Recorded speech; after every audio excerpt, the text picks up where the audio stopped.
Are you saying you want to do a spell for pregnancy?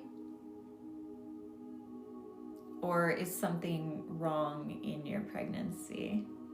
I hope your hip is doing good, Amy. So here's the thing about infertility, I feel, is, so often we see our body as the enemy. And I was fairly young when I got married. You would, somewhat consider me a child. I was 17. And I was raised Mormon, and so immediately tried to start getting pregnant, but I had endometriosis severely since I was like 10 and a half. And so, and I have a history of sexual abuse, and I feel like this is something overlooked, and maybe you don't have a history of sexual abuse, but the thing is a lot of times, even when we have a history of it, we a lot of times won't remember it until we're older.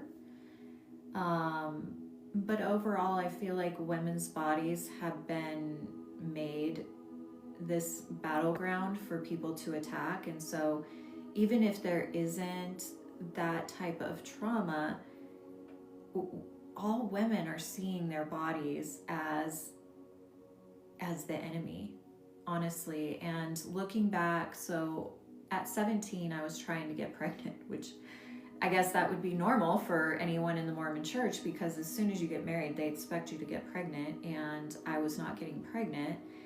And I was having a complete meltdown because that's what I was supposed to do. And so I got on fertility pills.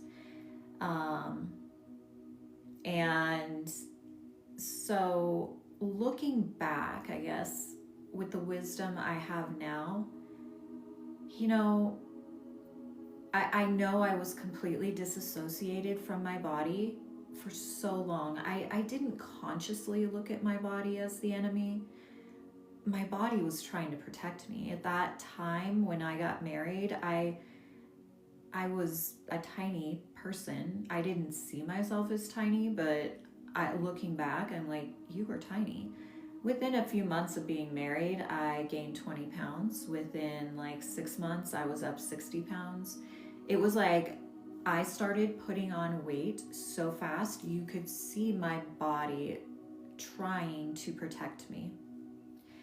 And I didn't see it as that. So I think I grew to despise my body more and more, disassociate from my body more and more as time went on. And looking back now, I feel terribly for that. I wish I would have taken my infertility and desire to get pregnant and not being able to as a call from my body for help. And so I feel like I need to address this because that's what's in my past and what I can speak to. And there's a lot of energy healing out there. There's a lot of herbal healing that you can do.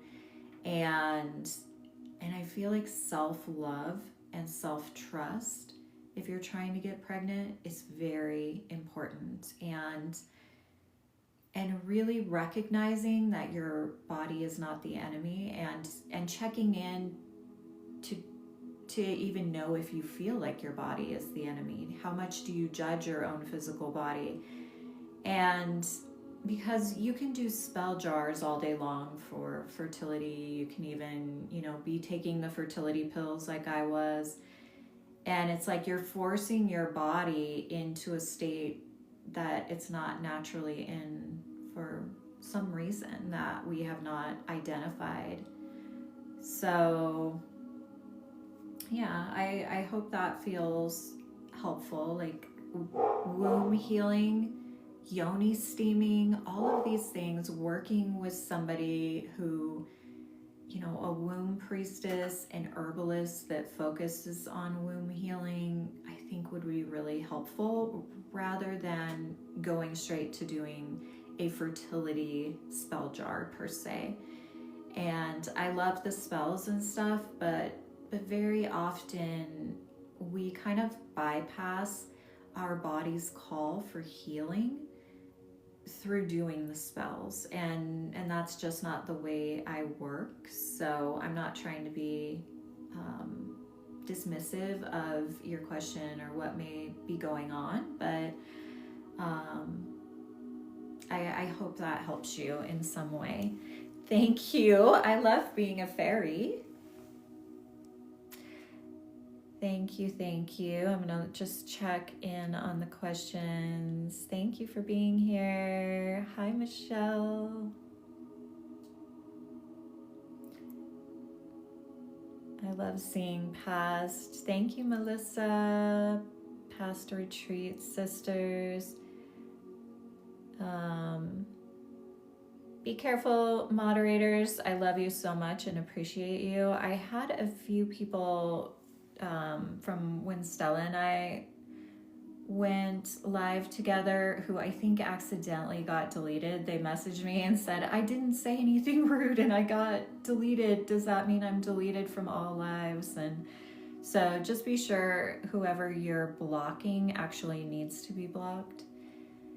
I'm starting to remember my childhood trauma, fibromyalgia, and it makes sense now.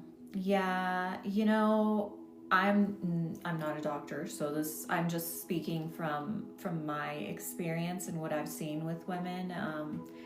I did a lot of like herbal training, yoni steam facilitator training. I think because I really feel like, because what I went through, I wish I had someone who was educated a little bit to talk to me about this stuff, but I feel like I focus more on the energetic aspect of healing all parts of the body. But from what I've noticed in women that I've worked with personally, whenever I've seen women have, you know, fibroids, fibromyalgia, adenomyosis, like all of these female diagnoses, the common denominator is that there's trauma in the woman's past that she's not addressed or not even sure how to address. And how to address that, you know, going to therapy is really great, because being able to talk about it really helps. And you cannot convince me that not everyone on the planet needs therapy. I think everyone on the planet needs therapy. However, I also know that, you know, there is this lack of safety between women because of the witch wound, where we don't trust each other, where if we're an unhealed empath, we can feel overburdened by our friends sharing with us. And we often can even say that like people are trauma dumping on us when they're just trying to share something. And there's a difference between somebody who's sharing something in a sacred space with a person they consider safe and trauma dumping. And I feel like as women overall, we are lacking those sisterhoods and communities of safe women. And, you know, I don't want to say, you know, I'm perfect at this by any means, but it is a work in progress over my life to bring women together and to try to the best of my ability to honor the wounds and the shadows of other women so that we can create safe communities. And it's so important, it's invaluable, I've found recently in my path, for us to have women that we truly feel safe with. And I think more than anything right now, that's kind of what the call that needs to be put out there by all of us as women, is that we find that one true safe person.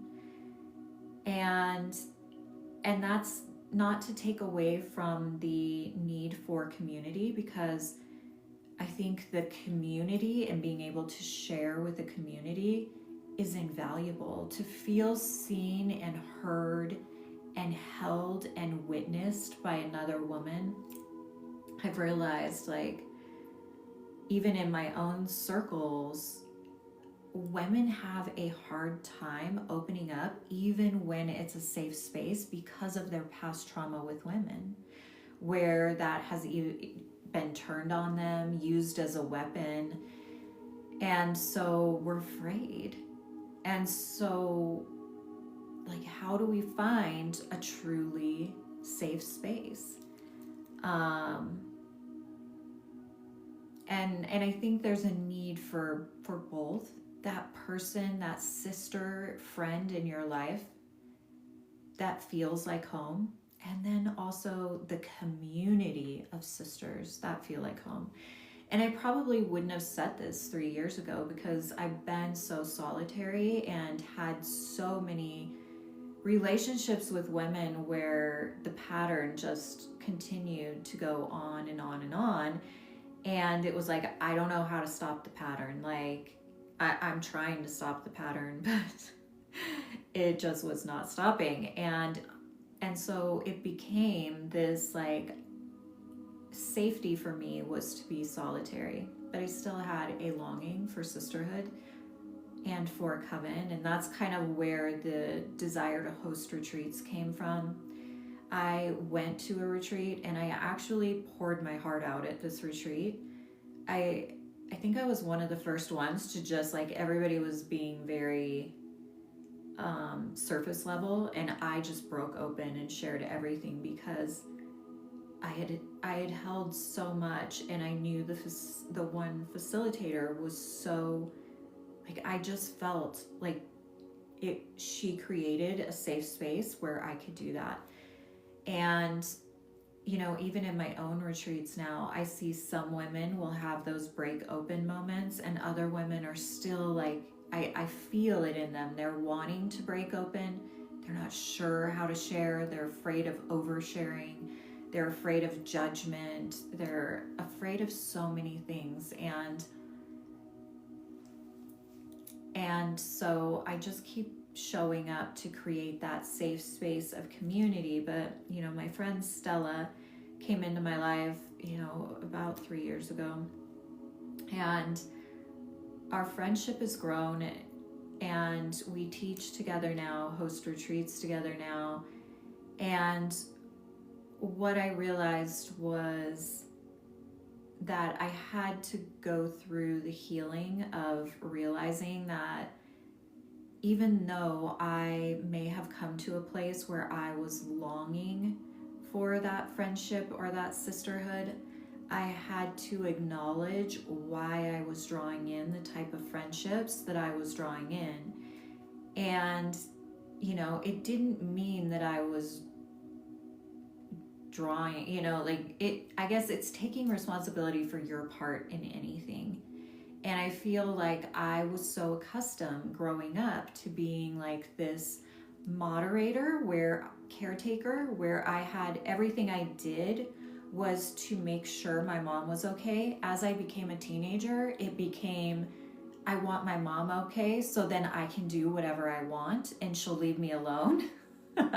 So that was selfish, but, you know, I grew up to be this person that attracted relationships where I needed to save people, and I needed to, like, do everything to make these people okay. So I attracted a lot of people who were alcoholics. You know, I always wanted to come into I like to hold events with people. I mean, I love to do it on my own, but I love to co-facilitate. So it seems like I'm always trying to bring someone in. And, you know, my husband would ask me, like, these women, like, it just never ends up okay, Harmony. Well, finally, Stella came into my life, and there is no judgment. No, like, if we say we're going to show up, we show up. Neither one of us feels responsible for the other one. You know, it's just completely healthy. And so I've seen both are needed, the dynamic in between women of having an actual community, and then also the dynamic of having that one close friend. And neither one of these replace actual therapy for trauma. But I feel like the thing is us women, and this isn't to to say that men don't have trauma, or people that don't identify with gender don't have trauma. I know they do. I speak to this because my work in the world, my oath as a priestess, is to serve the feminine, and specifically the witch wound, the sister wound, and past trauma. And so, you know, I don't mean to like shut anyone out. I'm actually speaking to everyone often when I say women, or, you know, female identifying. If you've identified as a woman all your life, you're likely to experience the same wounds as a woman would. But between women, again, not to negate that we don't need therapy, but I think no matter how good our mother was, our mothers were raised in this patriarchal society too. And so I think we all have a little bit of a mother wound with our own mother. And then we also have lacked that divine mother as source or counterpart to source, because there's this masculine source energy. So there's this energy that we are not realizing that we need relationship with source as creator, because we are the creatrix, and because our source creatrix feminine energy has been pushed aside and not realized. I feel like that's reflecting as a feminine wound within us as well, and showing up as we don't trust each other as women. But I feel like there's a different dynamic between men and men, or men and other masculine male identifying people. Like that dynamic between masculinity is different than the sisterhood dynamic. And there is, when I say sensuality, I don't mean sexuality, okay? The two words are completely different. One has sex in it and one has sensuality. Now, sensuality can invoke sexuality in relationships, so I think we kind of pair them as the same thing. So I want you to understand, I'm not saying sexuality when I say sensuality. So there is a natural sensuality between women.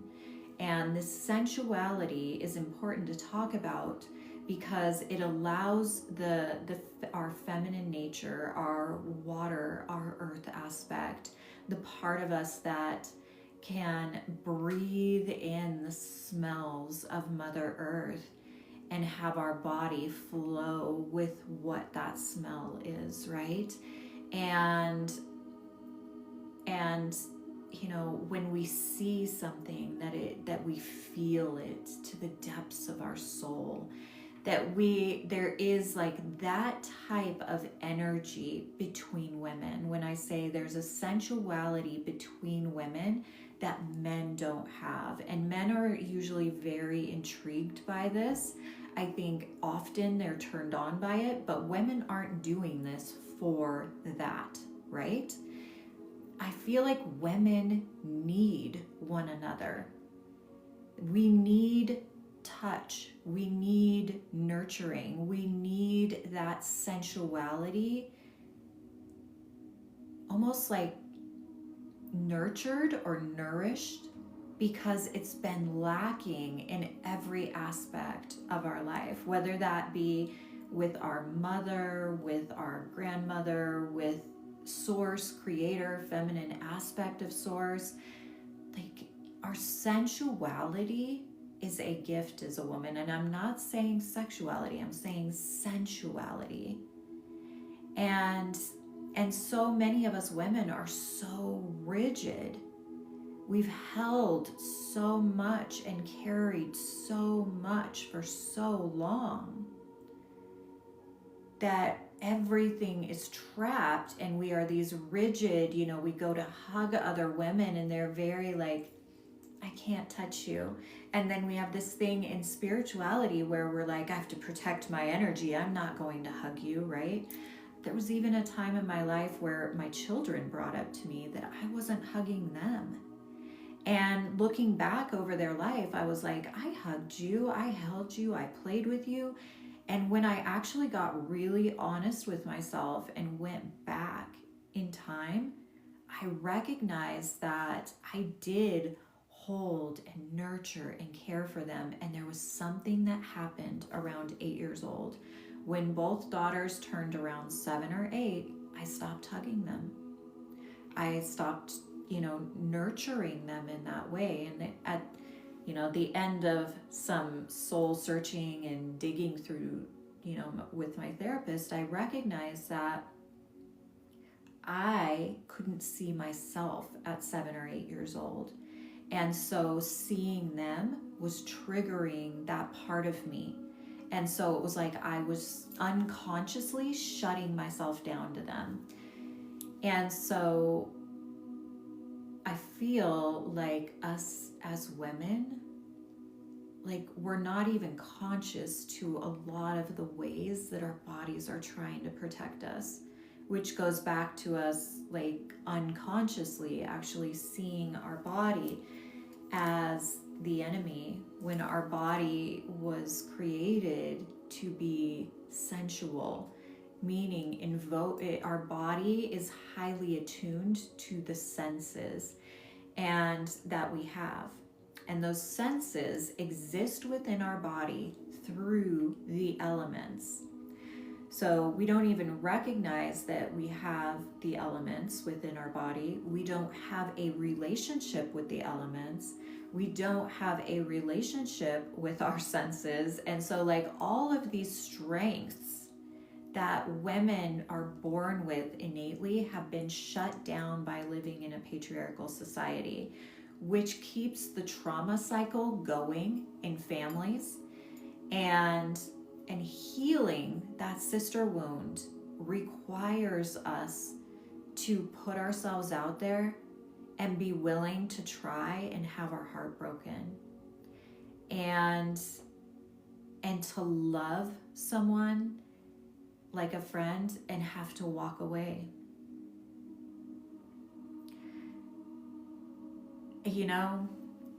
This makes me so emotional. Because Stella and I are getting ready to hold a coven facilitator program. So this program is going to teach women how to hold their own circles in a really good sovereign way. And hopefully our hope, our prayer, our intention, and our wish is to fill a need that we see in our comment section, where all the women are wanting covens, they're wanting community, but they can't find that. Often the covens you'll find have hierarchy because they're Wiccan based. And so what Stella and I have created across the world from each other without even knowing it was we were both trying to create these covens of solitary witches, not requiring women to do it our way. And so I think that really like bonded us in our shared mission of understanding the need for sovereignty, the need for autonomy, and also the need for sisterhood. And so I feel like there's a few things in my field personally that are coming up right now because I'm getting ready to teach that course. And it brings me to tears because sometimes in our journey to sisterhood, we have to walk away from people and not worry about how other people view us because of that choice, and to not feel like you have to over-explain yourself to everybody, to realize that even spiritual friendships and relationships, sometimes they're karmic, sometimes they're meant for a season, sometimes they're meant for a reason. And sometimes in different people's lives, for me, a common theme in my life is creating boundaries for myself and protecting myself. And it's hard in those relationships when you have to choose to walk away, because you have all these memories with these women that are deeply ingrained in your heart. And just because you walk away from a relationship doesn't mean, a female relationship doesn't mean you have to walk away and hate that person. And I think it's almost harder to walk away loving them than it is to walk away and hate them, because that hate and that anger and that hostility actually protects you from your own grief. But if you're not safe in a female relationship, you have to protect yourself. And that's what we have not been taught as women, is to put ourselves first again and again. And it's like, how many times do you let someone mistreat you because you keep having conversations about it and the person's made aware, and so then they treat you bad again, and then they're like, but I'm willing to stay because I want to work through this. And it's like, but you staying is allowing you, as you work through it, to continue to hurt me again and again. And so, I mean, there's many different complicated dynamics between women that we meet in spiritual leadership, in friendship circles. And I can see how the feminine wound often, because women are hosting circles, and this is not to say don't host the circle, because I'm like, host the circle, please hold the circle, gather with women, but please make sure that you've done your own shadow work, because I've talked to so many women who have put themselves in they put themselves out there to be a part of a community, to be a part of a sisterhood, and they were shut down.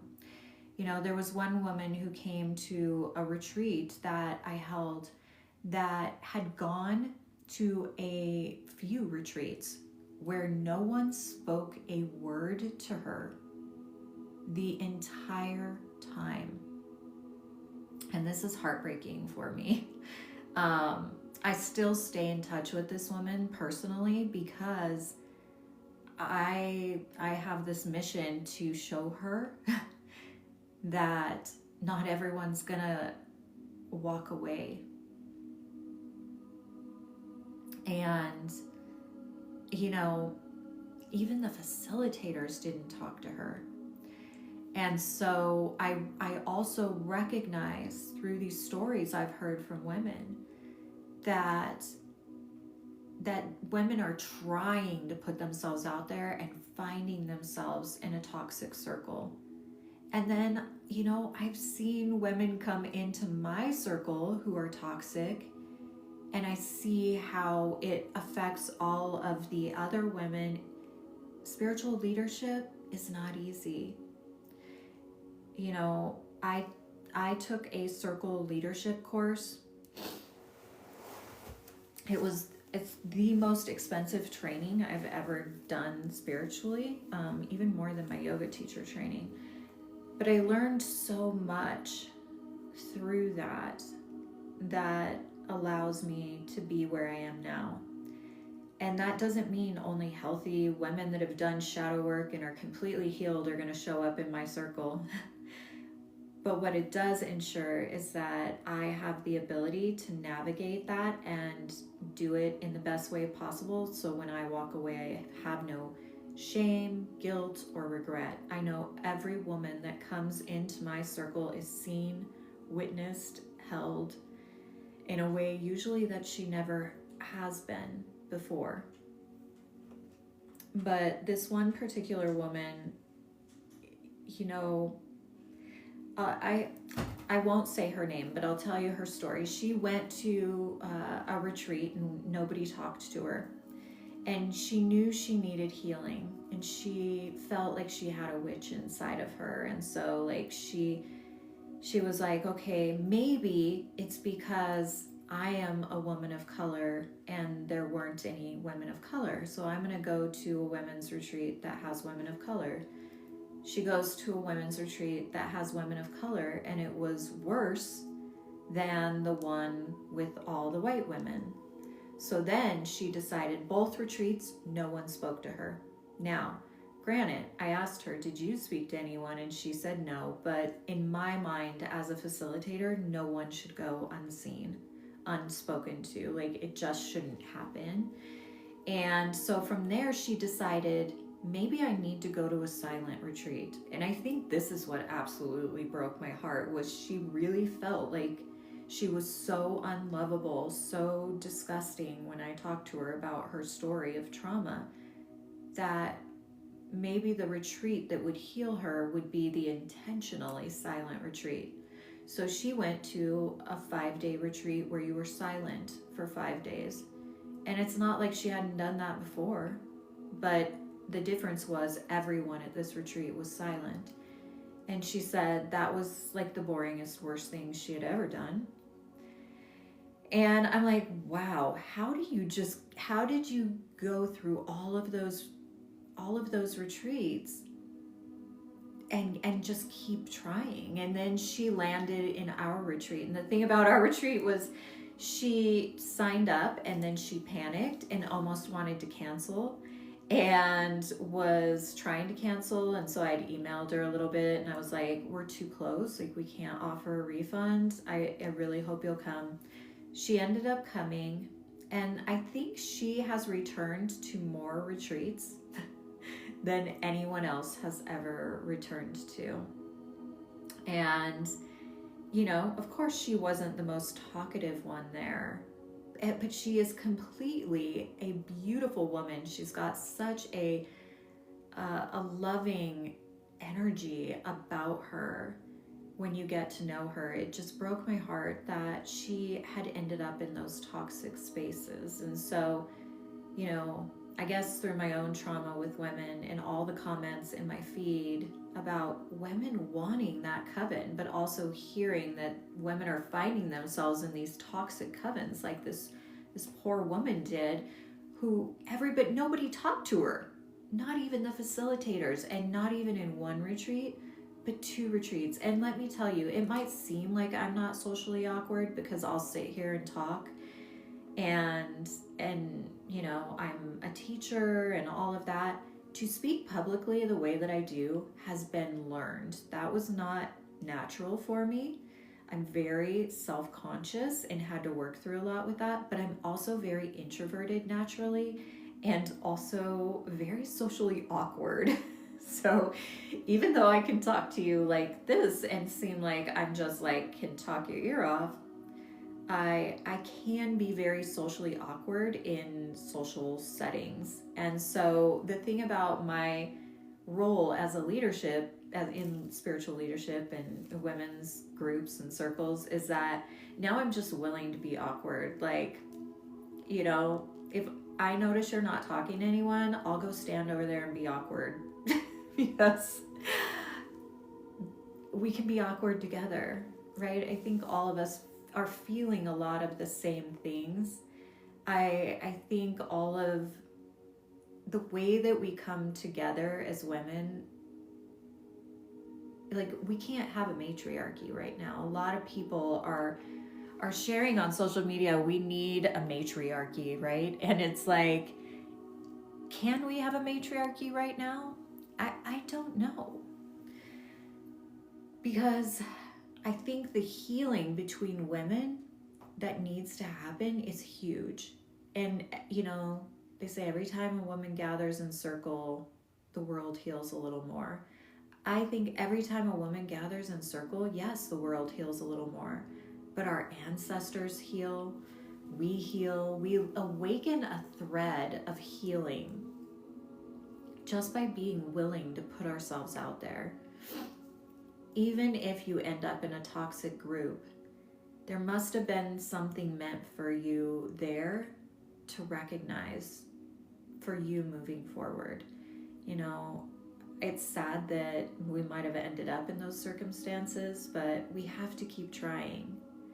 Because women, to heal, I think what we're lacking is that relationship with other women. And that's why I say, like, of course we all need therapy, but I think even with therapy, there is a piece missing, and that is to be, I just feel like innately, inherently, we're supposed to be in sisterhood. And because we're not, we always feel this little bit of emptiness. And I think the emptiness is missing our sisterhood, but I think that emptiness is also a missing of connection to our feminine aspect of source. And I see in the witchcraft community that our draw to deities is such a, sometimes it's a desire to see aspects of ourself, but it's also a desire to get in touch with that feminine aspect of source or creator, to feel connected to our creator as someone that loves us, as someone that energetically is holding us, is witnessing us, that our creator who created our soul didn't decide for us to come here to earth. I think we decided to come here to earth. I think we chose our challenges here. And, I believe what I believe. It's open to change, because what I believe mostly is that we don't know anything at all. All we know is what we believe. And there does seem to be a spiritual hierarchy when people grow in their spirituality and they start channeling and they start to have this ego where it's like, because I'm a channel, everything that comes to me is truth.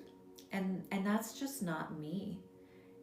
I realize that what I'm channeling is being deciphered through my human body, and I'm not here to tell anyone what is true for them. I'll tell you what's true for me. I hope you'll explore it and see if it's true for you. But I don't want to tell you what truth is. That telling you what truth is, because I am a channel, because I have mediumship abilities, I feel like that's helping people give their power away. Like, that's the age of Pisces, the age of the guru. We are in the age of community. And so if we're in the age of community, we need sovereign communities. And that can be a thing. People can have different beliefs and come together in community. But we've been conditioned to think that we have to believe the same to be in community. And so, like, all the Christians hang out over here, and all the Freemasons hang out over here, and all the witches hang out over here. And it's like, the thing about witchcraft is so much of our history has been destroyed that we don't have a set structure. Unless you're in Wicca, we don't have a set structure as witches. And yet, even though we know this to be true, we have so many witches on TikTok who are coming out saying, this is how you do this, and this is how you do that, and your welcome mat in front of your front door is wrong, and you better put your shoes on or you're not doing it right. And it's like, even the witch talk community is so full of toxicity because there is so much ego. Because the witch wound and the sisterhood wound is alive and well in the witch talk community. And most witches have not recognized that yet. And it's like, once you step into sovereignty, you realize that everyone else has their sovereignty, their blueprint for their life, their path, whatever it was meant to be. And you don't want to be anyone's savior. You don't want to be the most popular girl in the school. Like, every circle needs leadership and structure, because not everyone is healthy, and there has to be someone planning and creating and bringing people together. But I think what we are lacking as a whole as women is these sovereign circles where we can all have our own beliefs and our own ways. and not make other people feel like they have to be the same as you to be your friend or be in your circle, right? And especially in witchcraft, like, there really is no right or wrong. I do believe there should be foundations, right? That's where I teach from, is from the lens of, here is a foundational aspect, and I will teach you my way, but if something doesn't feel right when you try it my way, you're welcome to do it your way. And the thing about witchcraft is it has spread across our planet, and it's influenced, the witch archetype is influenced by the culture that witch was raised in or has moving through their bloodline. And so someone that grew up in Italy and someone that grew up in Ireland are going to have two separate approaches to the way they practice their craft. It doesn't mean that the Celts are wrong and the Italians are right, or vice versa. It just means there's a different foundation there, right? So I really feel like what witchcraft has to offer the world is that when we are in our light and in a healthy way, that we could show the rest of the world that you can live without being a part of religion and have community. You don't have to be solitary to be a witch. Yeah, being a witch, you can decide you're a witch and practice and become a witch. Some people are natural born witches. And the witch archetype is few and far between. But if we decide that we can't be friends or be in relationship with people that don't believe the same as us, like, what good are we doing the world? Because we are few and far between, but we're out there. And I think in most communities, there are women looking around like, who's holding space? Where can I find a circle? Where can I find a coven? And we're looking for it, and instead of creating it, we just keep looking for it because we're afraid. A lot of women are afraid of doing something wrong. And so, yeah. Anyway, all that talk about sisterhood, that's, I think the piece of healing trauma that we're missing, and it's something that's being developed and learned in this lifetime, because I don't think we've ever had sisterhood in a good way. I mean, it was only 300 years ago they were murdering people for being a witch. I mean, women were pointing the finger at other people to basically not be hung or burned at the stake. I can understand why they did that, and I can understand how that changed our DNA structure to make us not trust other women. I can also see how the women being property and being married off by your father for such a big part of our history changed our DNA as well. It made women compete against women to be chosen by the man that would care for us in a good way.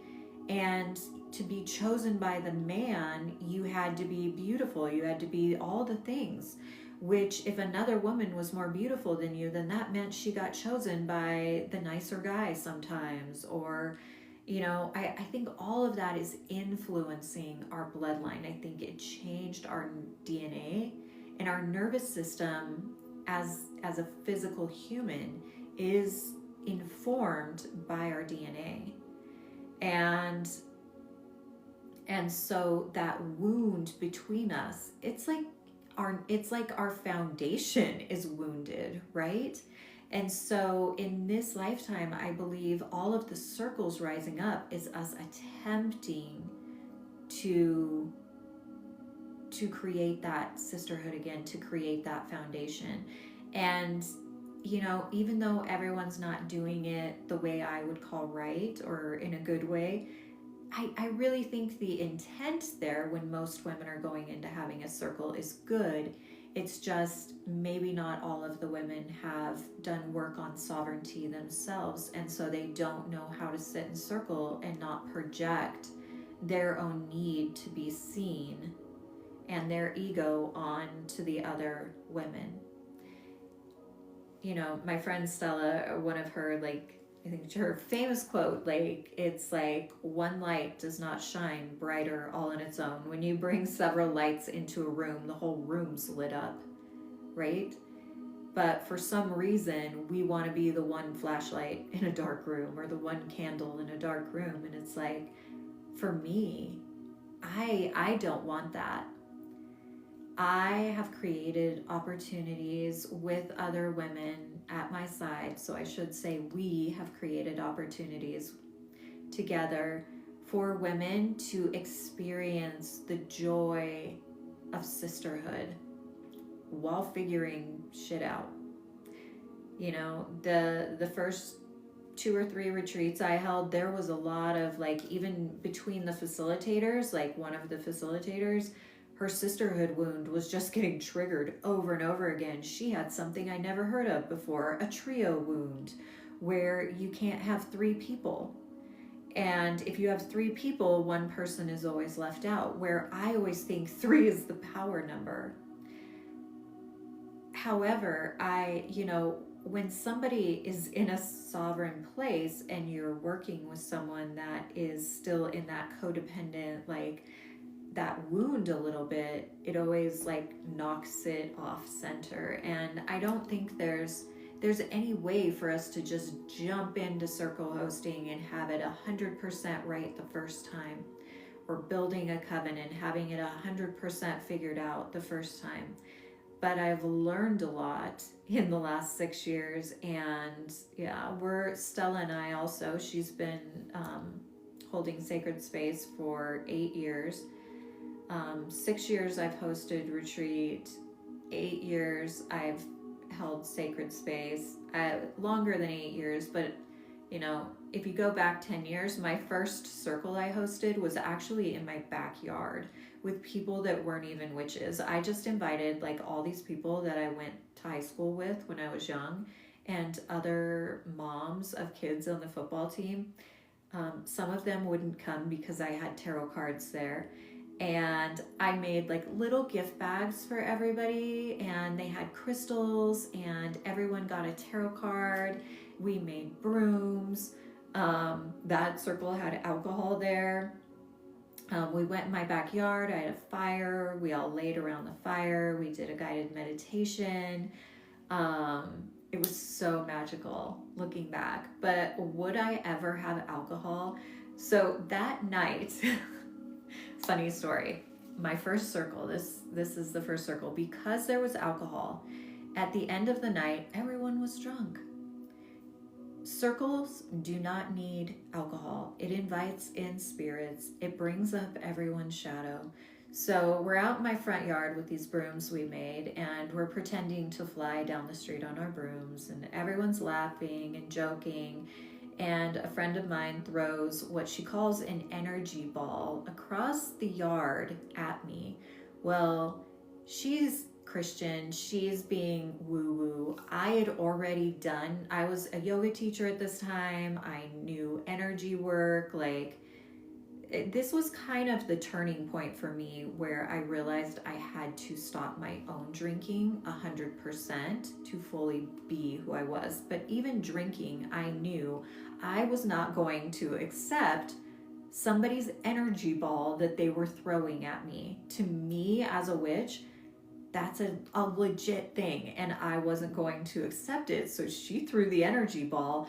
I ducked and was like, "Don't you throw your energy ball at me." Oh my gosh, I started a war.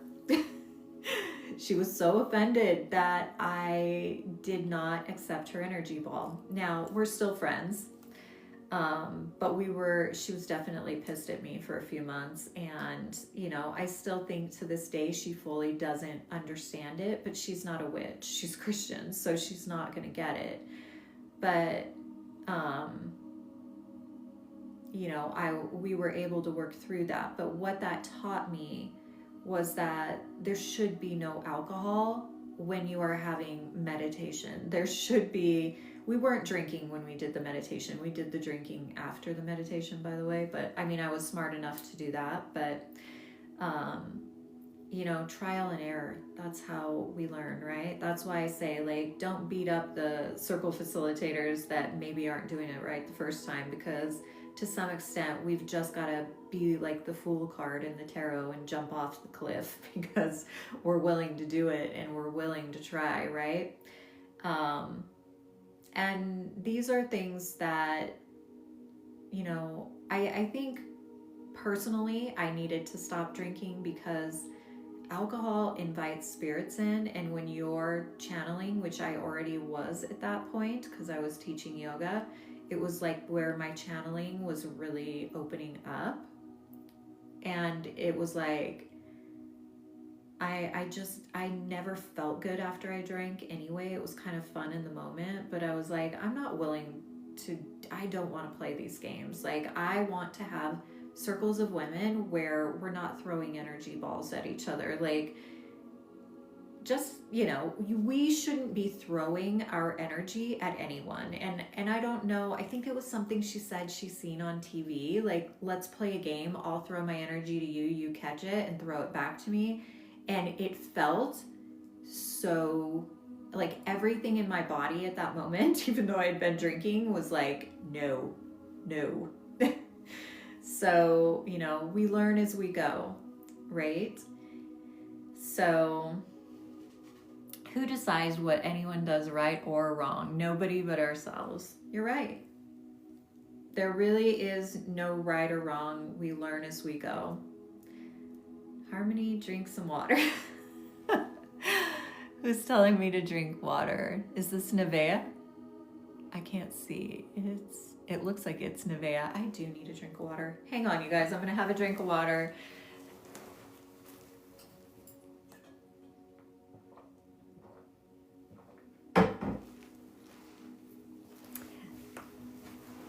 So, you know, when all that happened, I really realized it was the funnest night of my life. I think that's one of my biggest lessons. Don't drink and hold a certain, like, alcohol has no place in spiritual groups. It doesn't, period.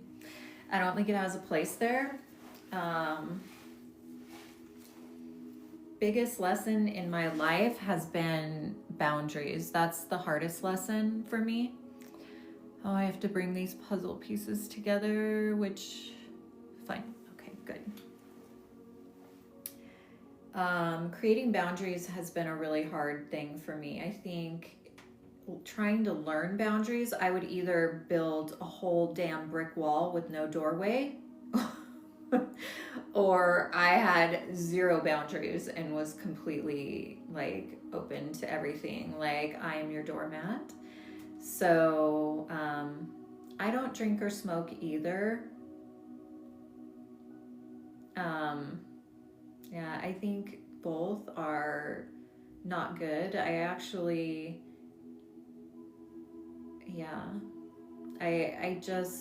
think there's a lot of things humans do that are not good for their health. You know, we overeat, we undereat, but we also, hold on. Please don't ask me to go live with me, weird men.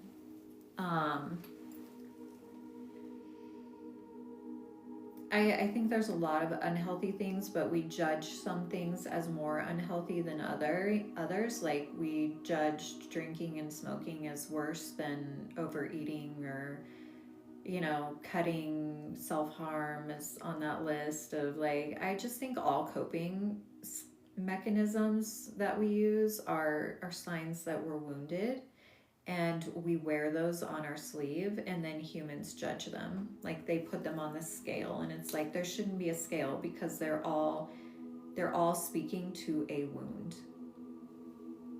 You might drink or smoke, I might overeat. You know, some people have several coping mechanisms. There was a time in my life in my 20s where I drank to cope, to get by. I never smoked, you know. I tried to smoke as a kid. I'd say one of my biggest regrets is I have a sister, I don't speak to her. I have three sisters, but the one sister, I had her smoke with me so she wouldn't tell on me as a kid. She still smokes to this day, but I was like, I tried it a few times and was like, I don't like this. I think when we let go of all of our vices, our addictions, we really have to cope. And so I am one to sit back and just witness because I'm so deep. And so when I witness people, it's not that I'm judging them, but I'm seeing the wounds, you know, the women that walk around who are underweight and beautiful, and they've got an energy drink in their hand, and they're at the gym 100 days a week, and they drink coffee like water. You know, I see them no differently than I see the woman that is 300 pounds. Both those women have the same wound. Same thing with alcohol. You know, I see people that smoke and I see alcoholics killing people. It's, you know, we look at alcoholism and because you can kill people with that by drinking and driving as being worse than smoking. With smoking, you're just basically killing yourself slowly. And it's like we have to stop judging all of them, and I guess that's just judging people in general, but they're all wounds. It's just like we're wearing our wounds on our sleeve, but we're not. And then we're judging everybody's wounds. Like, oh, her wound is worse. The woman that goes to the gym, she's healthy because she looks like what all the other women on the magazines look like. And it's like her addiction to starving herself and surviving on caffeine is just as toxic as when I would eat an entire pizza by myself. Like, they're both showing your wounding. It's just we're judging the wounding.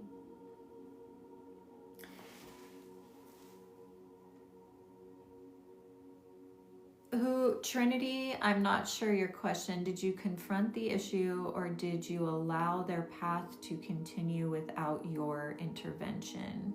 I'm not sure what you're talking about. But I guess what I'm saying is I just feel like we're a lot of wounded people. There's a lot of wounded people. But if you are interested, we just launched our course. It's on our website for the Path to Coven facilitation. So it is a 13-month program with Stella, Witch of the Moon, and myself. So all the information is on my website. The link is in my bio. What's my take on past lives? I do believe that most witches do believe we live several lives. You know, to me, that makes more sense than just having one life. And I know Christians think that thinking you have more than one life is ridiculous and appalling. That's something that was brought to me when I was very young, like 12 years old, 11 years old maybe. My friend Michelle lived across the street, knew my family was Mormon, so she brought me her Bible one day and was like, look, this Bible says this. And I remember her saying, like, you know, you guys believe you live several lives. And I was like, no, we don't. That's horrible. And I remember having this conversation with her, like thinking it was crazy. But once I started walking my own path, I was like, actually, it makes more sense to me that our soul would come in and try it several times because we don't get it right, because we're in a toxic society. So, yeah.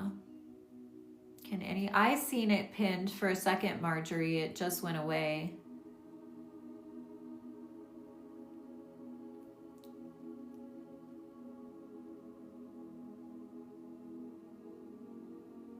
You see your past lives sometimes. Yeah, I think a lot of us actually come in with past life memories and we don't maybe realize it. There is a past life memory I've known since I don't even know a time I have not known this. It was almost just like I was like, what is that memory I have? Nobody's house ever burned down. But in my dream, I believe I was a blonde girl, and that's what always was like, am I remembering a movie? And then, when I got older, I realized like, oh, this is a past life. Um, and I think I have a huge fear from that past life of my house burning down now. So I'm actually very a bit OCD about people's houses burning down with the animals inside. But yeah, that memory I came in with is walking around holding like a stuffed bear. I'm blonde. I'm holding an adult's hand, and we're walking around the rubble of a house that was burned down. Um, so that's one of, the past lives that I specifically came in remembering. But to me, it makes sense that we've had several lives, and what we didn't complete in those lives or where we feel like we could have done better, we choose another life to come back into to try to do it again. You used to be in royal family. I think a lot of people remember that. It's interesting. I always wonder about, there's so many people who believe they were like Marilyn Monroe in a past life. I'm like, what are these people actually remembering? Because, we can't have 20 people who were Marilyn Monroe in a past life. Aaron, you were in a coven. Do you remember that, Aaron? Like, is that an actual memory or is that something you discovered?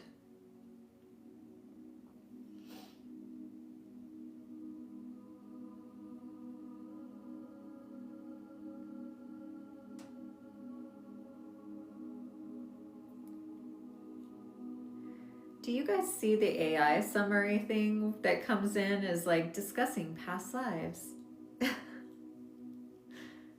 Oh, a repeated dream. Yeah, I have one of those with my family, and my sister has had dreams like this that are very similar. And so I think the family that I was born into, we definitely, this is why I'm like, we choose our family. We choose, even though I have like complete toxicity in my family I was born into, I know I chose it because we remember the past lives. Um, Looking at my family, I can see the wound in everybody. It's sad because I can see the wound being passed from me and my sisters to our children. And I recognize that wound originated with our mother, but the past life I remember there from a repeated dream is the dream of, I think we're in a coven, but we're in a circle with a fire, and it's, somebody mentioned to me recently, because they did drive the cattle in the past between two fires in Ireland. And so part of me wonders, were they actually killing my cattle in that dream, or were they driving them between the two fires in representation of fertility or something?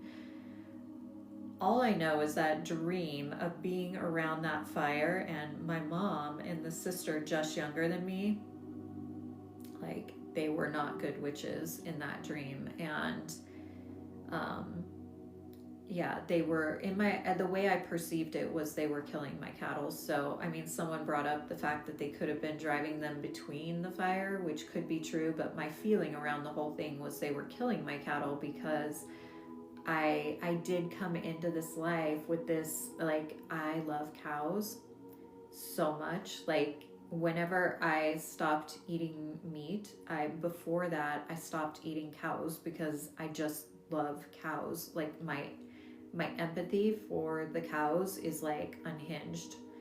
And so, but I think it comes from that dream. And my little sister, when I told her this dream, she's like, that's really weird, because I have a dream that I remember that's a lot like that.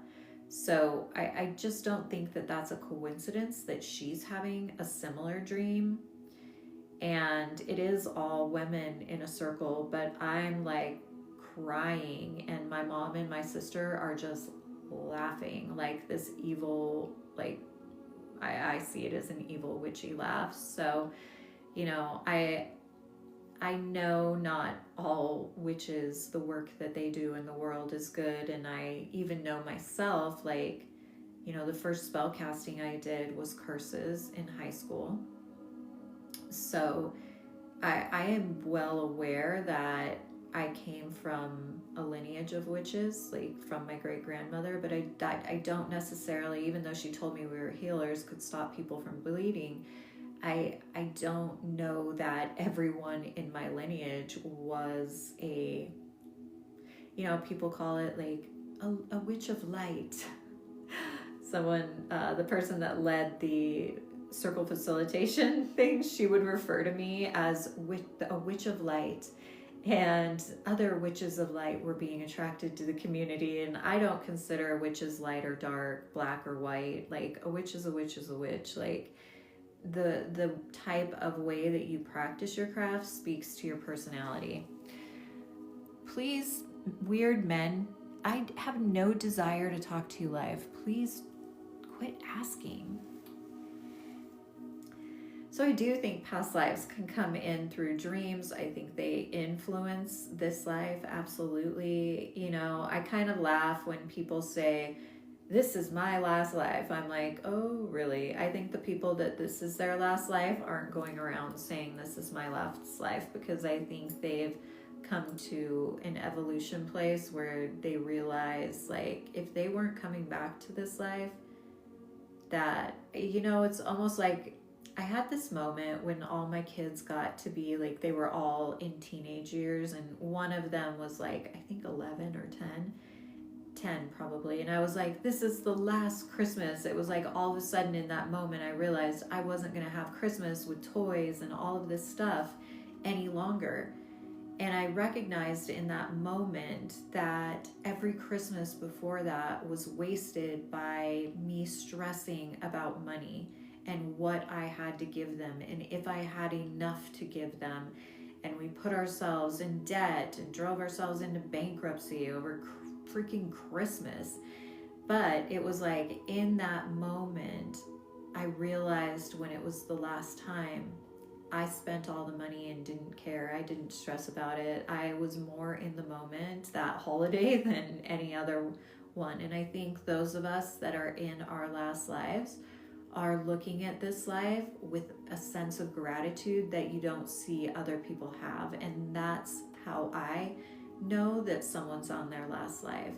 I think because you can see them reflecting their appreciation and love in a different way than other people do.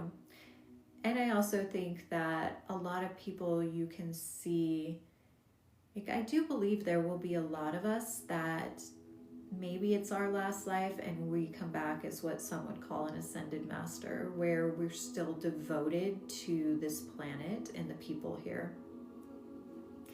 I was just talking to Stella yesterday about she held a seance, and during one of her seances, like, this person, rogue spirit, came through, and she gave the name and the age, and so they Googled the name and the age, and they found out that what the board was saying, there actually was a case where they were, that like someone was murdered, and the same age and the name and all of it matched. And so what we were talking about is, why would a spirit stay on Earth and not go? And I guess they say it's because a lot of times when the ending is that tragic, they aren't ready to leave their life, and so they linger here. But I believe in the soul's perfection, so I always wonder, like, okay, so why is that soul choosing to stay here? And so many mediums are like, tell them to return to the light, return to the light. And I'm like, I don't think a soul needs us to tell them to return to the light. I kind of have always thought that's a little bit silly myself. Like, I think maybe our role is to help them finish their unfinished business. And I'm looking at my spirited dolls here because I'm a spirit keeper for dolls. There's my dolls. I don't know if you can see, they're above and below. So one on the floor, 4 up there, and then one down on another one on the bottom. So I have 6 haunted dolls, and they're actually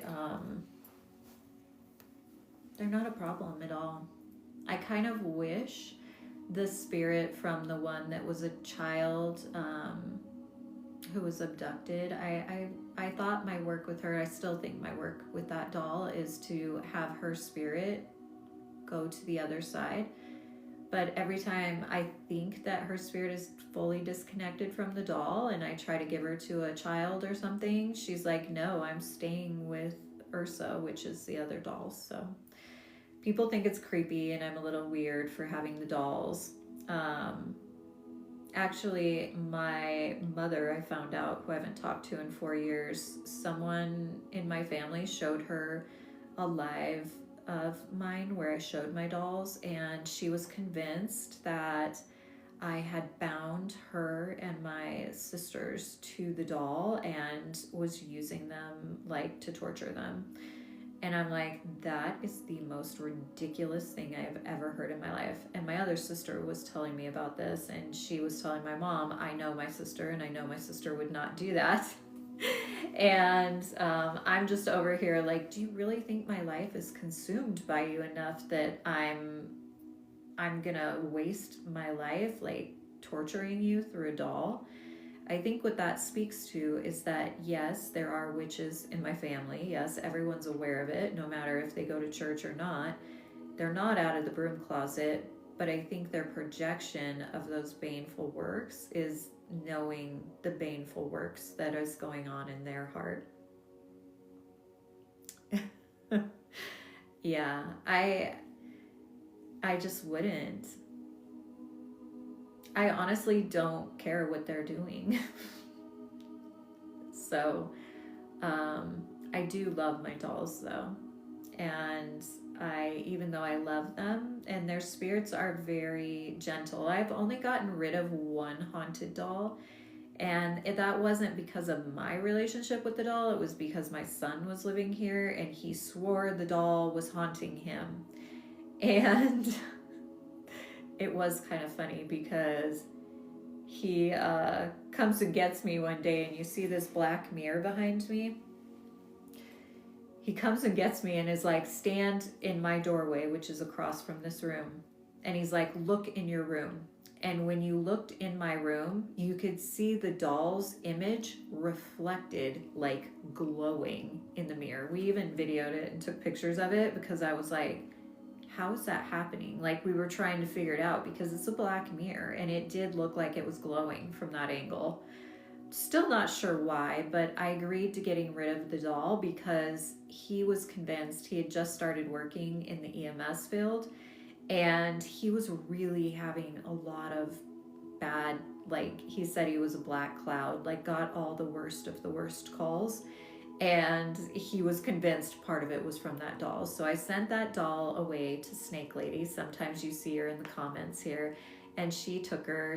This doll was, I loved her so much. She had a hat. I want to ask Snake Lady sometimes to send her back to me because I miss her. And now that my son isn't here, I think she would be very happy here. But I honestly think her, whatever spirit was connected to that doll, just maybe didn't like men, or maybe she liked men too much and she was trying to get his attention. Either way, it creeped him out. So the dolls I have now creep him out, but when he comes over or house sits, but he just shuts the room to my door.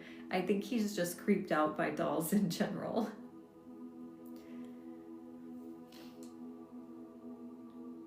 But I think if you're a spirit, right, why would a spirit attach itself to a doll? Because I look at these things analytically. I think why spirit would attach itself to a doll is because it's kind of like a human form, and I think they miss being human. And so they choose a vessel to feel a little more human-like. So, and I don't feel like my spirited dolls are bound to those dolls. I actually feel like their spirits leave those dolls often, and almost like they come back to them as a home. I feel like they're looking at me right now. Like, I feel like all of them are very intrigued with the work that I do and are very happy just to be in, have this room where their vessel lives. So I know all that sounds kind of weird, probably makes you think I'm a bit woo, but I am kind of woo, right?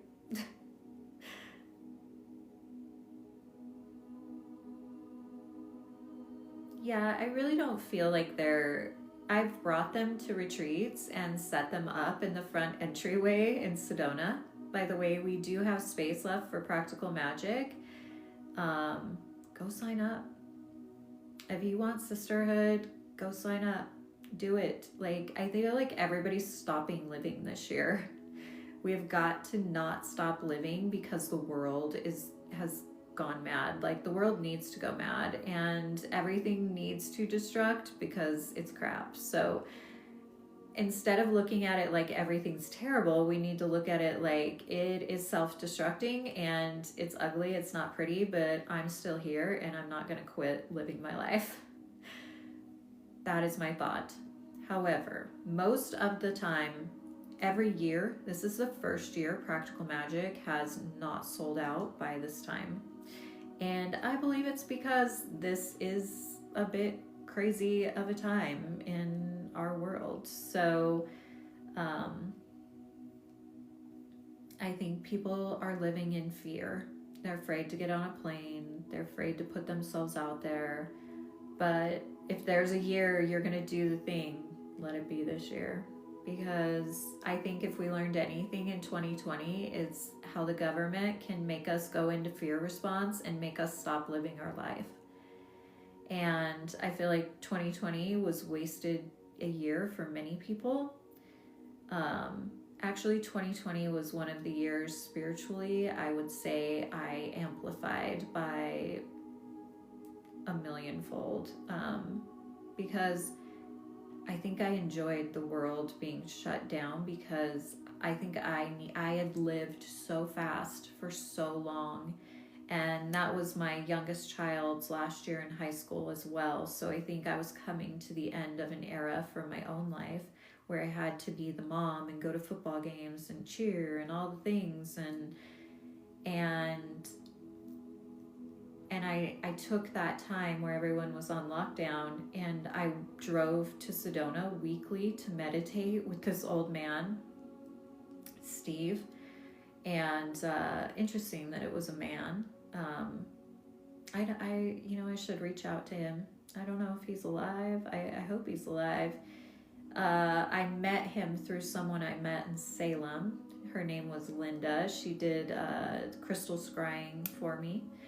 And she found out I was in Sedona, and she's like, oh, you got to meet my friend Steve, who, he's such a spiritual guy, lives in Sedona. So I started going to his house, and other people met there, and we meditated. So I drove, there every single week and drove home in the same day. And I would go out to the creek, and no one was at the creek because of everything being closed. And it was like I just had this vortex land all to myself. And that was the first year I held my first retreat. A lot of magical things happened that year for me, but that was because I refused to quit living. So refuse to quit living as your act of rebellion this year, because there's a big reason they want us in fear. And they're trying a lot to keep us in fear. And I do think to some extent, people, for this being the year of the fire horse, people aren't running and doing as fast as you think they would, because I think everyone's in fear. So it's kind of like shadow areas where we're kind of stuck, frozen. So anyway, usually I cast a circle when we get to 100,000 likes, which we're not there yet. Is there anyone on the live who's waiting for us to cast that circle, or is that something we'll skip this week? I am feeling a bit sleepy, but I know as soon as I start casting the circle, it goes well. Nevaeh's here for it.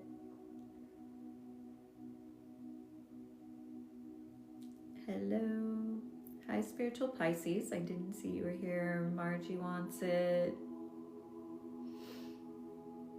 So those of you who don't know, casting a circle is kind of done like a guided meditation.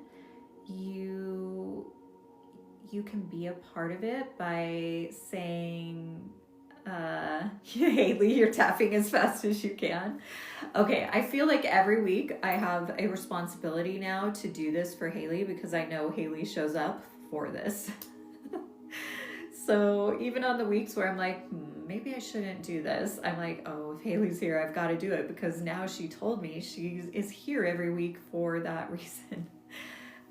We cast a circle as a guided meditation, and you would type in the chat, yes, thank you, I accept, I receive, and that allows you to be part of that circle casting. We cast circle in an energetic way for empowerment and protection. When you normally say cast a circle, you're thinking of casting a circle to do spell work in, which this is very similar the way I call it or cast it. However, I do it with the intent to lift your level of consciousness to the 7th and 8th plane, to bring deities into your energetic field that are an expression of your highest self, so you can stand in that place of your highest self with your I am presence front and center, your child self front and center, and your channel open. What this does is allows you to perceive what's happening in your life from a transcendent state. The way I cast it is so that when you go to sleep tonight, the circle will open, but it won't be broken. And by it not being broken, that means that those energetic threads will continue to integrate the wisdom that was brought in through this day throughout the week ahead of you, which I think we can use because the fire energy is about to pick up this week. And we've all heard the fear mongering online around the fire energy picking up. I believe we only have 2 planets in Aries right now. And the thing is, today, it's interesting, I was talking about Sisterhood. So tonight, while we're sleeping, Venus is in Taurus. Venus is a feminine planet. Taurus is connected to the Earth Mother. It is sextiling Cancer in Jupiter. Jupiter is the planet of spirituality. It also expands things. Not only spirituality, but it is very not spirituality, higher level thinking. And Cancer represents the Divine Mother energy. So even though we are going into a couple weeks ahead of us of intense fire energy, it's almost like we have this intervention here tonight while we'll be sleeping here in the US, where these 2 planets come and sextile one another. And so it's almost like they're coming into communication to saying, how can we influence what's happening on this planet in a good way? And how they're going to do that is to enter your dream state and your sleep, and to connect you to the Divine Mother's essence, and to connect you to the Earth Mother's essence. So if you look at it like that, sometimes astrology can be very confusing for people when you say these words like sextile, and you're like, okay, what does that actually mean for me in my life? So the way I try to explain it is right now, before we go into this hot and heavy fire, and I know everybody's already feeling the fire, and there's only 2 planets in Aries. I mean, that happens a lot of times, but by the new moon, we're going to have 7 or 8 bodies, astrological bodies in Aries, which means all that means is they're having conversations about what's going to happen in your life, where you're ready to move forward. Personally, this could mean forward movement, leadership, soul expansion, especially because it's being prefaced by this feminine Venus Jupiter energy. It's like This energy is waking you up. It's such great energy for coming together with women, to bringing sisters together, like community. And then we like go into this like fire energy. And if I remember right, the new moon actually has an aspect like where Eris, she's the goddess of chaos and discord, but she is only known as chaos and discord because she exposes shadow. And our relationship with shadow is to run and hide and be afraid. On this new moon, we need to not run away and get scared and hide. We need to embrace that on a global stage of leadership. This is going to look scary because the collective sees Mars and Aries as war. So we're going to see more talk about war. I think the feminine needs to keep their eyes on what is important right now. That our leaders are not good people, and they are not good people. It doesn't matter what they're doing, because it does matter what they're doing. There's a lot of shitty things that the leaders are doing. However, the thing that keeps trying to be swept under the rug, the e-files that exposes the entire global system of leaders, that is what we need to not let go. That's what we need to remember through all of this time of the fire and the chaos. And so how do we combat that as women? We come together. This is why Stella and I had many thoughts this year on teaching an astrology class, teaching a tarot class, and teaching like all different kinds of classes. And it was like, when I really sat down, I was like, what is actually needed right now is for more women to be gathering in circle, because our voice, our energy, our intention matters. And we need women to not be afraid to show up as that leader. And so instead of doing what was the easiest thing, which would have been to put out an astrology class or a tarot class or even necromancy, I was thinking about I have an entire necromancy class in my notes, all like everything's ready to go. I just have to teach that class. I was so close to doing that. And that would be much easier than doing what I decided to do. But at the end of the day, I am in service to the goddess and to the feminine. And when I looked at what was needed, I was like, what is needed right now is more women who have the ability to hold sacred space for other women, because we are the ones who are going to change this.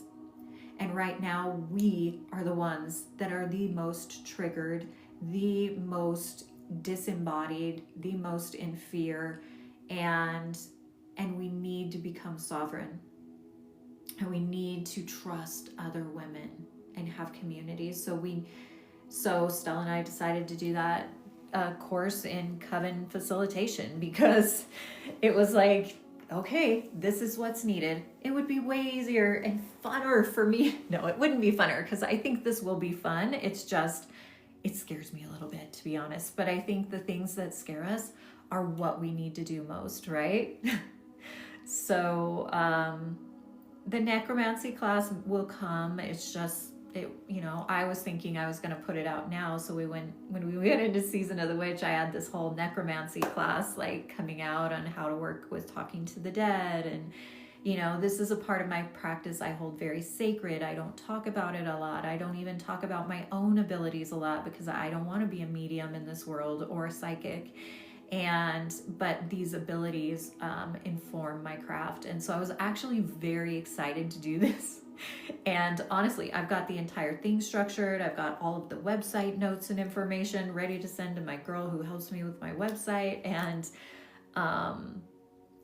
the brakes got put on, because when I was like talking to Stella about, she's like, I just feel like I'm supposed to be doing something. I don't know what it is. And I'm like, well, I know I'm supposed to do another class. I just can't decide on what. And she was like, well, what is the biggest need from our community? And so, we left our conversation at that. And then I started searching like my post comments, and I was like, what people want is sisterhood. I offer retreats. why isn't everyone signing up for the retreat? And I know not everyone can come to a retreat, but I think most also women don't feel worthy or well trained enough to hold circles because they've had negative experience or something like that. Or maybe they just don't feel like they have enough experience under their belt, which I do think to be a teacher, you need experience under your belt. I think for circle leadership, which will lead into coven leadership, as long as you have a foundation under you, you're ready. And we need you to be ready. It's like sometimes you're not ready, but it's your path in this life. And so Spirit grabs you and says, let's go. Like, we're doing this because your soul was made for this. So, again, I don't think that people who have not, and that's the thing, leading a circle isn't necessarily teaching, but you're starting to walk that path. You're going in that direction, right? What the circle leadership and coven leadership is learning to create and hold sovereign space in a good way. Anyway, so we're going to cast a circle now. I see we're over 100K likes, so we're going to go ahead and move into that. I hope you guys will check out my retreats and that offering, because I do believe that it's needed. So, sometimes when I birth these things, it's like, okay, how many people is this needed for? Just one, or is it going to be 10? I honestly don't know, but I hope you all jump. But we're going to cast a circle. So the only thing you have to do in casting a circle is be in a space by yourself where you can be undisturbed. If you have headphones, put on your headphones. I know Haley told me she always puts on a hat. If you have your witch hat, put your witch hat on, because it protects you. It connects you to source. As you are seeing Marjorie doing, yes, thank you, I accept, I receive, is what goes in the chat. If you guys don't know, Marjorie is one of the priestesses in my virtual coven. A lot of my priestess witchy sisters who's taken a lot of my courses are here in the chat. I hope you guys follow each other, create online community, support each other in each other's posts, come into my lives to connect with the women that are here. Betty Jo's here, Erin's here, Kelly's here, we have different names, Gingy Girl, Nevaeh's here, Spiritual Pisces has been on my lives since I think my very first live. I hope that you are feeling a sense of sisterhood in this chat, because even if you don't come to one of my retreats or my classes, sisterhood is important and it can happen online. So Marjorie and I met online, and she was just remembering that she was a witch and starting her path, and she is a priestess for my virtual coven. So if you haven't followed her, go follow her.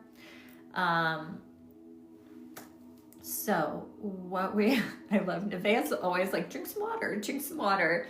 Tap in the chat. Yes, thank you. I accept, I receive, I claim this, like whatever your wording is. If you don't do that, then you're just witnessing, which if you want to witness how I do this, that is completely fine.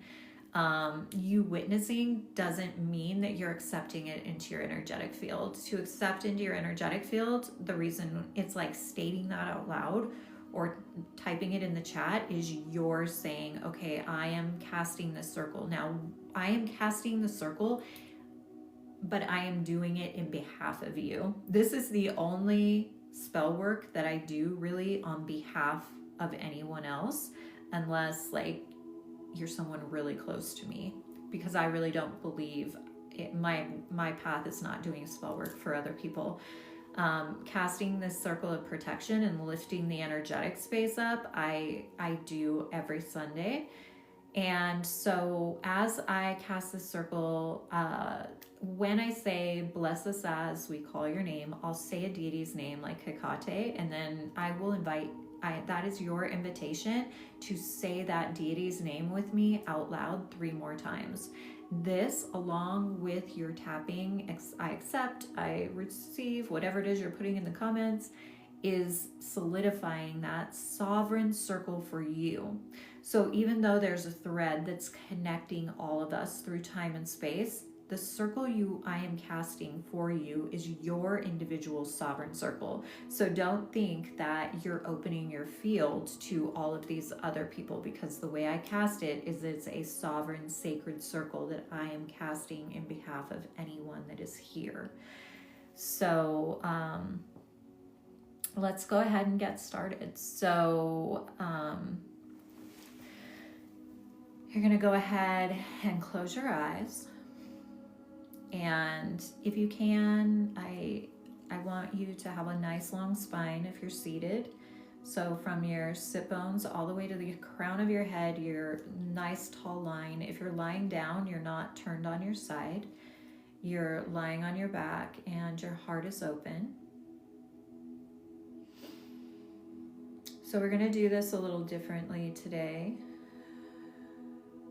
But we're going to start with 3 deep breaths, as we do usually. So taking a deep breath in through the nose quickly. To exhale swiftly out the mouth. Inhale swiftly through the nose. Exhale swiftly out the mouth. Press all the air out of your body. Pause at the bottom of the exhale. Seal the lips, slow inhale.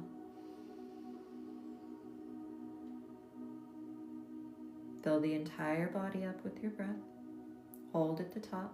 Take in one more sip. Soften the shoulders. Soften the belly. Holding the breath. Holding the breath. Nice, long, slow, audible exhale out the mouth. Letting all the breath empty from your body until you can't push any more air out. And then just pause with the emptiness at the bottom of the exhale. And then slowly allow your breath to come back to a nice natural rhythm and state. Whatever feels fluid, easy, and relaxing to you. So begin by calling forth circles of light to surround us now. Calling forth concentric circles of light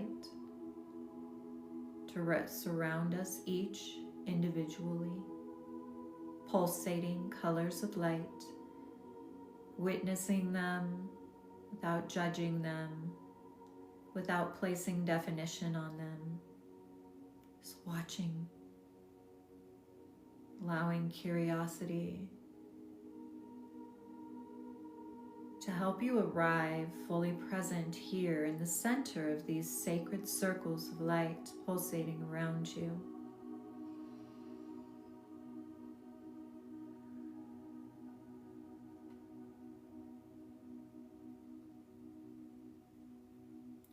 Feel yourself within the center of the circle, allowing yourself to listen. Listening to the point where in the moments of silence you actually can hear the silence.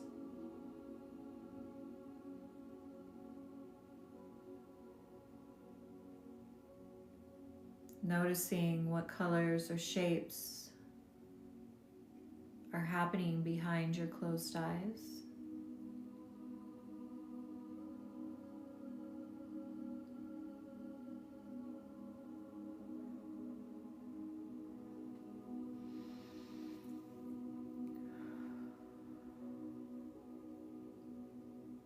As I call forth the guardians of the watchtowers of the north, south, east, and west to watch over this sacred circle casting today, watching for authenticity, integrity, and offering protection as we arrive in this state.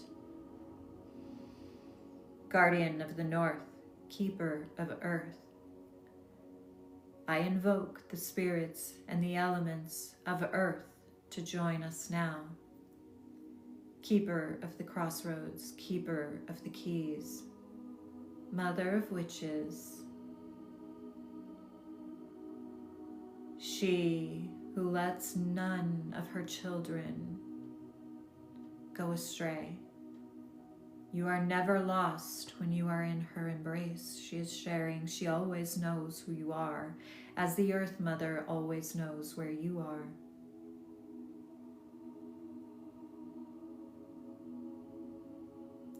She is there with her torch of light, encouraging you forward, calling you to your soul's path, calling you to return home to your body.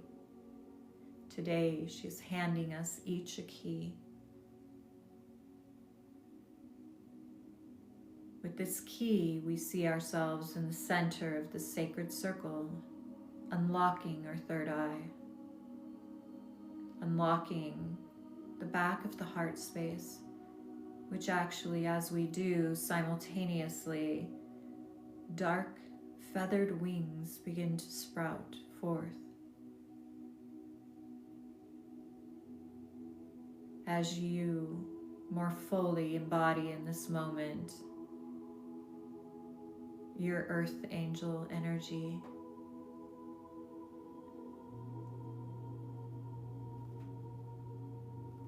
she arrives today to meet us in darkness with the flame, with torch in hand passed to us, feet firmly anchored on the ground. She lights up the world around you and asks you to notice what is here for you now, what is present in your field. It is what is calling you forward in your purpose. Bless us as we call your name.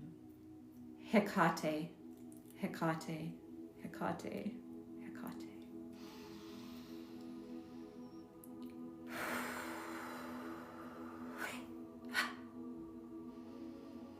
Guardian of the Northeast, keeper of the sacred wells and the rising sun, the healing light and the return of hope. Bless us as we call your name. Bridget, Bridget, Bridget, Bridget.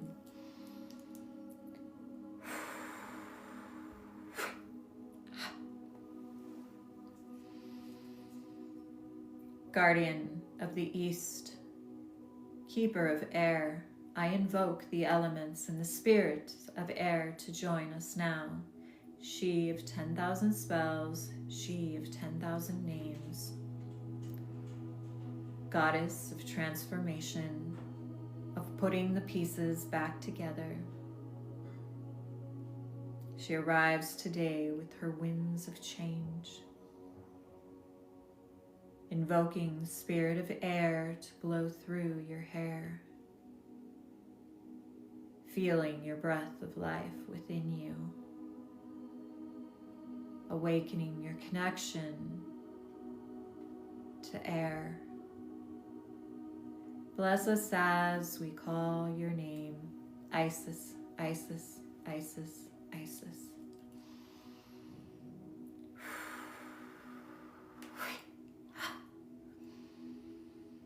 Guardian of the Southeast, keeper of sovereignty, she who awakens the song of the Divine Mother waiting to sing throughout your life through your own throat. Awakening the throat. She is gently bringing her hands to the base of your throat, pulling upward, upward, upward. Bless us as we call your name. Rhiannon, Rhiannon, Rhiannon, Rhiannon.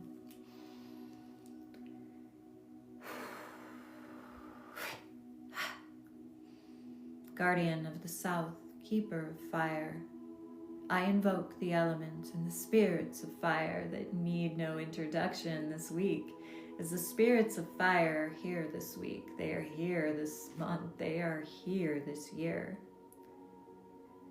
The spirits of fire joining us to walk with them in a good way, joining us to ignite the inner fire within us.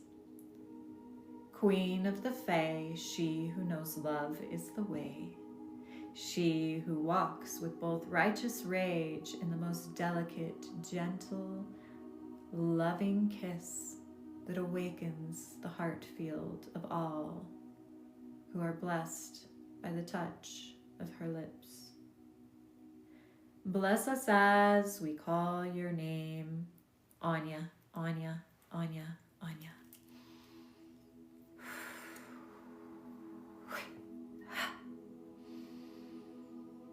Guardian of the Southwest, keeper of mystery, she who's walked the path hidden within broom closets, caverns, caves, walking the shadows, misunderstood, and awakening within the heart of the feminine now. Bless us as we call your name, Mary Magdalene, Mary Magdalene, Mary Magdalene, Mary Magdalene.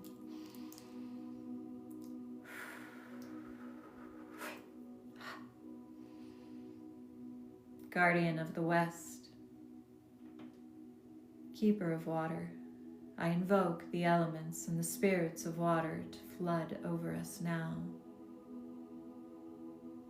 nourishing our thirsty soul with the touch of water, bringing the fluidity back to the hardened spaces within our body, washing away the trauma, the long-held wounds within our physical body.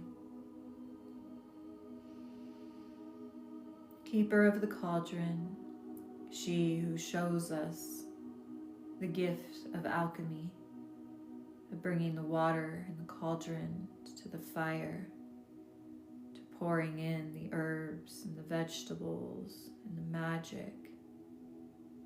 She reminds us through her story that when we turn our magic over to the hands of another, we must follow a longer, more treacherous path, because the magic is yours to cast and no one else's. Bless us as we call your name, Caradwin, Caradwin, Caradwin, Caradwin.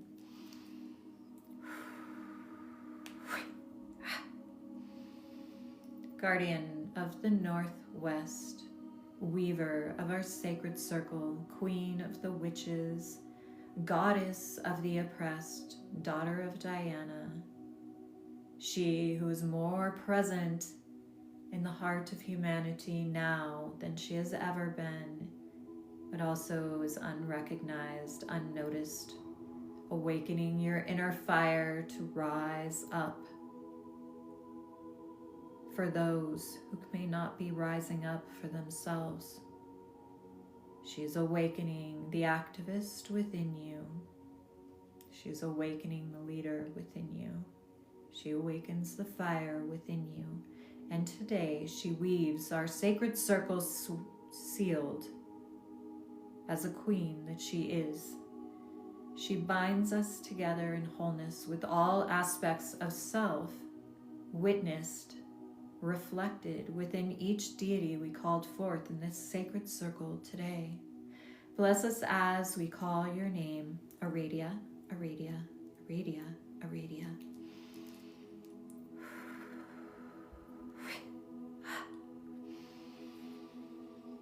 From beneath us, we call forth our loving Earth Mother to rise up and support us.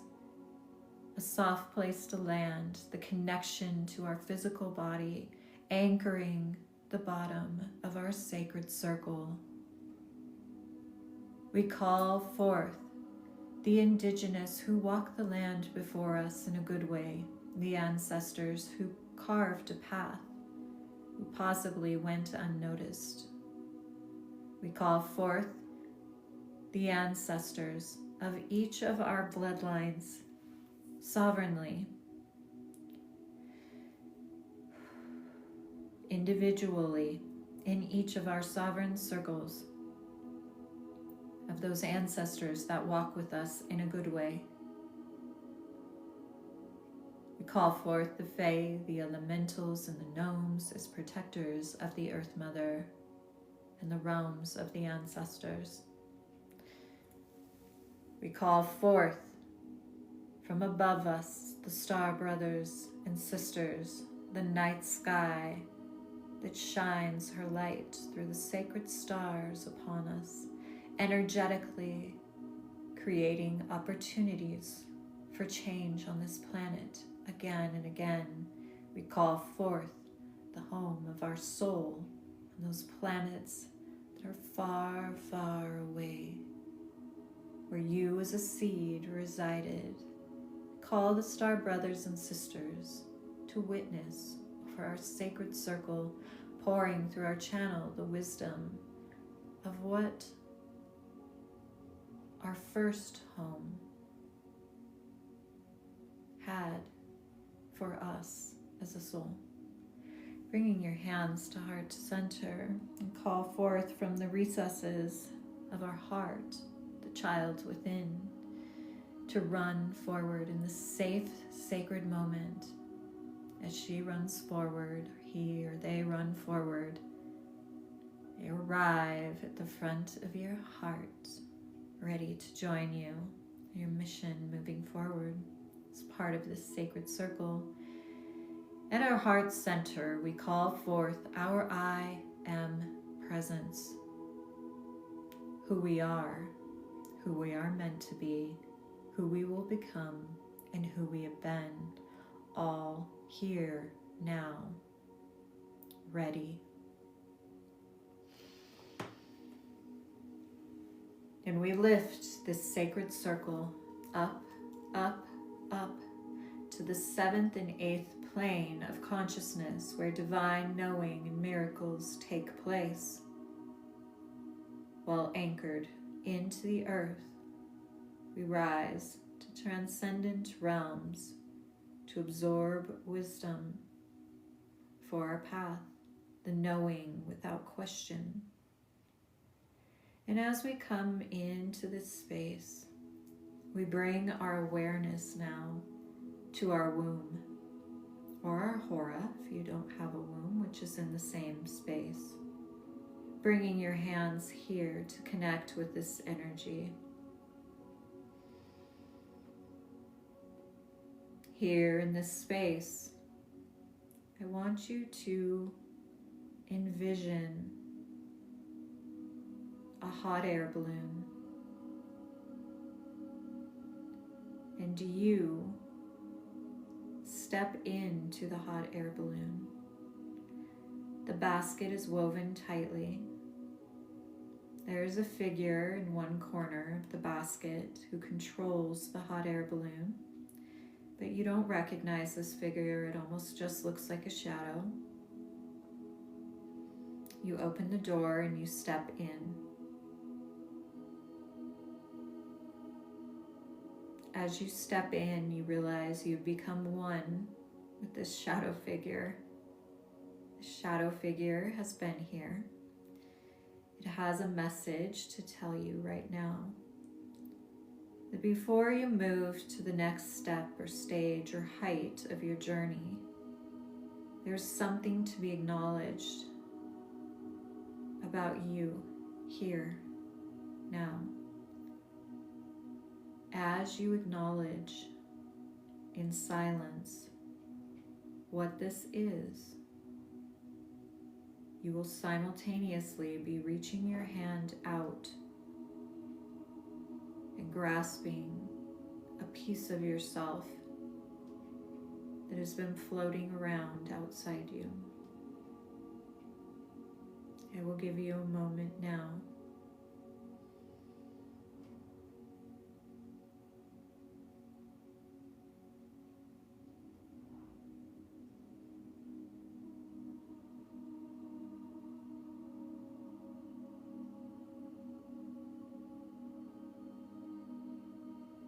Once acknowledging what this shadow figure represented that you have been creating your life from, here in this space, I invite you to reach out and grab the aspect of yourself that you are recovering by acknowledging the shadow. As you grasp it, simultaneously, the shadow dissolves into shimmering, glittery, blue light like a liquid in your womb space or your aura.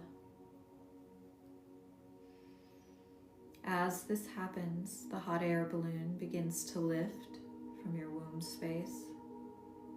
It moves from your inner body temple, past your belly, past your rib cage, through your heart. As it moves through your heart, the balloon aspect actually expands the heart a little wider. So you're pausing here, looking up into your own heart. And as you do, you take a deep breath in. And as you blow the air out of your mouth, it blows into the top inside of the hot air balloon, which expands the heart to its full capacity, and that blue glittering light moves all the way from your womb, through your belly, through your rib cage, into the heart, expands out from your heart, through the back of your heart, through your arms, out through your wings into the world, and the balloon lifts. It moves through the throat, clearing away blockages. You may feel like you need to swallow hard here. You may need to breathe here, but the balloon keeps moving. It expands through the jaw, relaxing your nervous system, bringing you to a state of peace and calm. It moves up through the third eye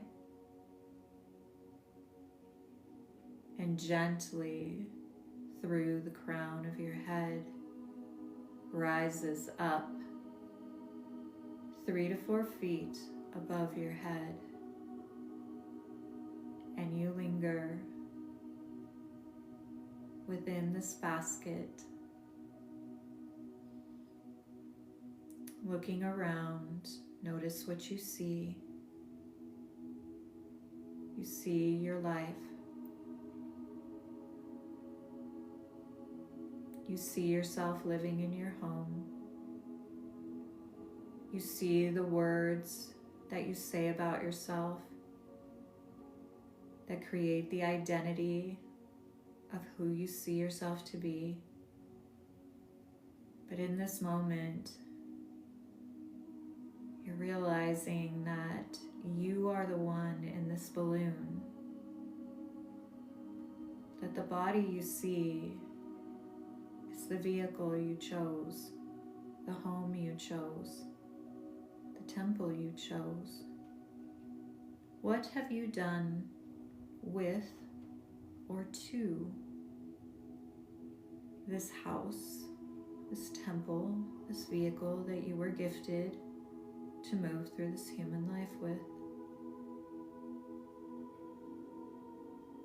Have you honored it? Have you decorated it and made it beautiful, adorned it? Have you nourished and cared for it? Have you talked negatively to it, or have you spoken kindness into it? As witches, we know our home carries a sentience, as does the physical body. Our home as witches carries an energy frequency that is the same, the work that we do in our home. The same goes for your human body. What have you done with the home, the temple, and the vehicle you were gifted with in this life? Did you keep up with it? Did you paint the walls? Did you water the lawn? Or did you let everything die and let the earth blow, the storms blow the roof off?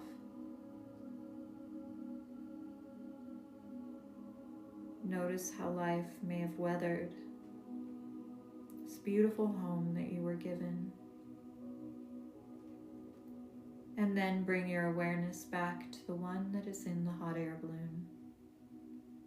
Notice the great peace you feel here, the wholeness, the calm, and the serenity.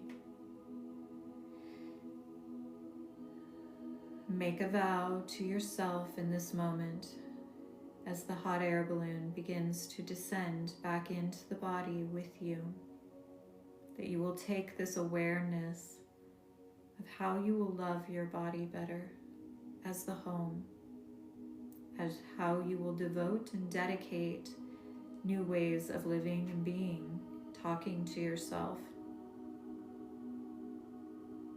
Because now you see from your true self's perspective what you have done with this gift you were given.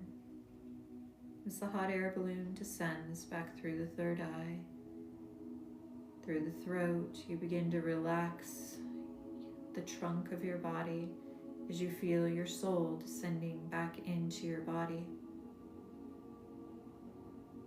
The soul remains at heart center, in her throne or their throne, and the hot air balloon is all the way back down to your womb or aura. Feeling more anchored in your body, you recognize that your channel is still open and you are still transcended in this space, as you will be until you lie your head down to sleep tonight, when the circle will be open but never broken, and the wisdom you gleaned from this time in the 7th and 8th plane will be integrated through the week that you walk, with care, with calm, with peace. This circle is now sealed. As above, so below, as within, so without. It is done, it is done, it is done, it is done, and so it is. Blessed be.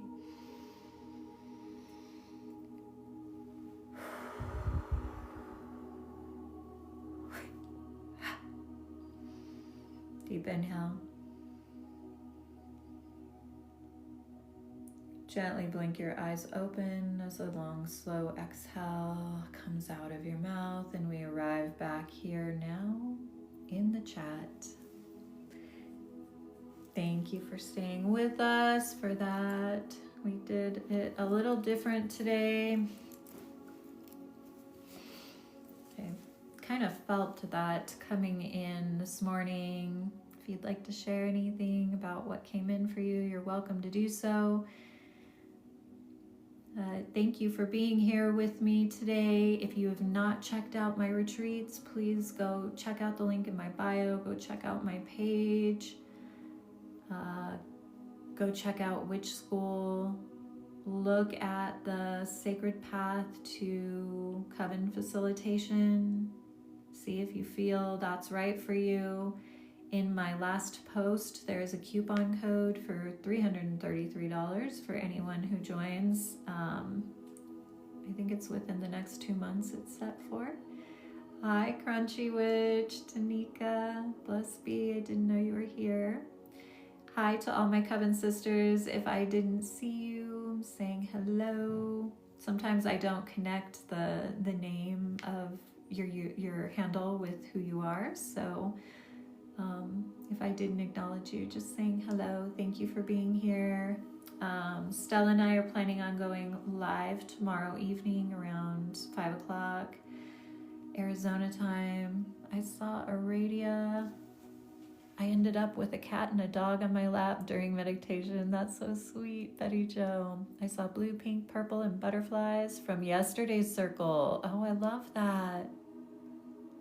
I also saw a Radia crown. It looked black with long spikes. Ooh, glorious and powerful. You are very welcome. Anyway, Stella and I will be live tomorrow around 5 o'clock. Hopefully, that's the plan. No promises, but that's the plan. Arizona, 5 o'clock, we'll be live together on my page. So much love for you guys. Thank you for supporting my work in the world. I could not be here doing this for you or with you if you guys were not you know, supporting, having a desire to grow in witchcraft and to become more and become part of a community. So thank you for being here and allowing me to do this work. Thank you, Erin. And thank you to my moderators, everyone that moderated, Gingy Girl, Margie, anyone else. Thank you, Amy. It's good to see you. Spiritual Pisces, Betty Joe, She Wolf Tarot. I'm trying to think of everybody. Nevea, Haley. I'm sorry if I'm missing anybody, but love you all, my coven sisters, and I'll see you tomorrow. If not tomorrow, I will be back here next Sunday around 10:30 a.m. Arizona time. Blessed be.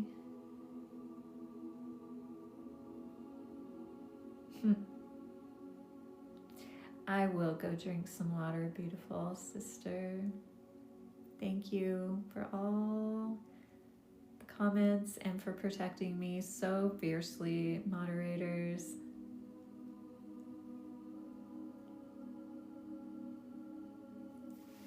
Love you guys. Bye.